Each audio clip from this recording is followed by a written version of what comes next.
दिल्ली से मुंबई जा रहे विमान के आगे के पहिए जाम हो गए हैं।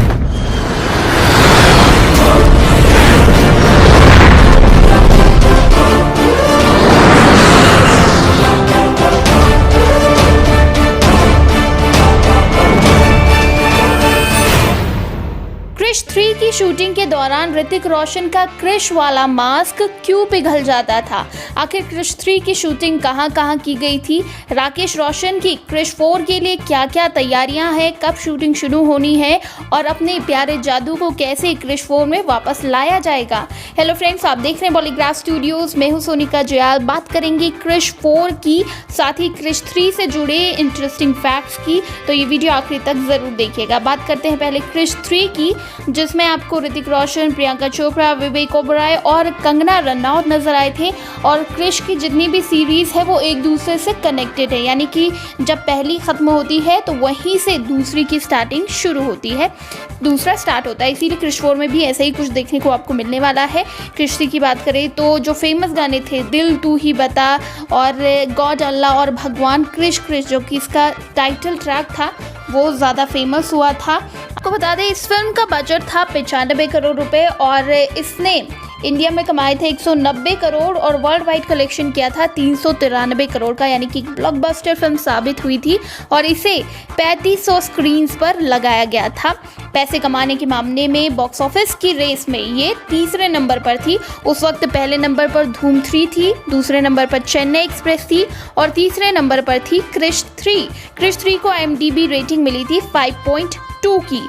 आपको बता दें 2006 के बाद से ही पूरा उन्होंने तैयारी कर ली थी। क्रिश 3 की स्क्रिप्ट लिख दी थी राकेश रोशन ने, लेकिन जैसे ही उन्होंने स्क्रिप्ट कंप्लीट की उन्हें लगने लगा कि ये स्क्रिप्ट मैच करती है स्पाइडरमैन 3 से, तो उसके बाद उन्होंने पूरी की पूरी स्क्रिप्ट खारिज कर दी। फिर उन्होंने कहा कि नहीं, मैं अब ये सीरीज़ आगे बढ़ाना ही नहीं चाहता, यानी क्रिश तक ही आपको फिल्म देखने को मिलने वाली थी। उसके बाद वो अपने बाकी प्रोजेक्ट्स में लग गए। क्रेजी 4 उन्होंने रिलीज़ की, लेकिन अचानक राकेश रोशन को एक आइडिया आया और उन्होंने कहा कि मुझे एक स्क्रिप्ट का आइडिया आया है, और उन्होंने ऋतिक रोशन को सुनाया। ऋतिक रोशन को भी बड़ा पसंद आया और ठीक 6 महीने के अंदर अंदर उन्होंने पूरी की पूरी स्क्रिप्ट लिख डाली। कितने टैलेंटेड है राकेश रोशन।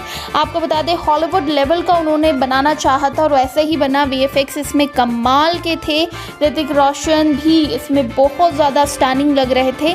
वहीं आपको बता दें पहले जो ऋतिक रोशन की फिल्म जो क्रिश 3 थी उसमें काल वाला रोल था, यानी कि विवेक ओबराय का, पहले उससे भी ऋतिक रोशन ही करने वाले थे, क्योंकि जो रोहित थे उसके DNA से ही काल बना हुआ था। इसीलिए उन्होंने कहा कि ऋतिक रोशन जैसा ही लगना चाहिए। लेकिन बाद में ऐसा सुझाव आया कि क्रिश, कृष्णा और रोहित ऑलरेडी ऋतिक रोशन कर रहे हैं, अब काल भी वही बन जाएंगे, तो ये थोड़ा अटपटा लगेगा, इसीलिए उन्होंने चेंज कर दिया। अब काल वाला रोल जो था, यानी कि विवेक ओबराय वाला, वो भी बहुत सारे एक्टर्स को ऑफर किया गया था, जैसे कि शाहरुख खान, अजय देवगन, लेकिन डेट्स की प्रॉब्लम के चलते ये सब नहीं हो पाया और फिर विवेक ओबराय को इसमें कास्ट किया गया, जिन्होंने सुपर्ब एक्टिंग की थी। कंगना के जगह में बहुत सारे एक्टर्स को पहले अप्रोच किया गया था। चित्रांगदा को, उन्होंने तो बॉक्सिंग भी शुरू कर दी थी, उन्होंने सीखना शुरू कर दिया था, लेकिन बाद में छोड़ दिया। उसके बाद जैकलीन का नंबर आया, ईशा गुप्ता का नंबर आया, बिपाशा बसु को भी अप्रोच किया गया, लेकिन बात नहीं बन पाई। तो फाइनली कंगना रनौत इसमें आपको नजर आई और उसी वक्त कंगना और ऋतिक रोशन के अफेयर की खबरें भी सामने आई थी। आपको बता दें कि कंगना का जो कॉस्ट्यूम था इसमें एकदम बॉडी टाइट रखा गया था, जिससे वो बहुत ज़्यादा अट्रैक्टिव और हॉट लग रही थी।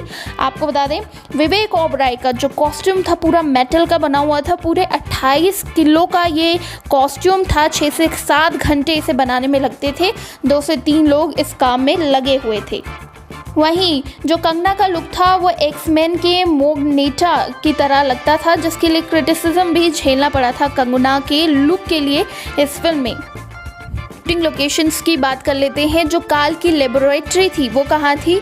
यूरोप में स्थित है, स्विट्जरलैंड में एक अल्प्स माउंटेन है, वहाँ पर एक लैब है, वही काल की लैब थी।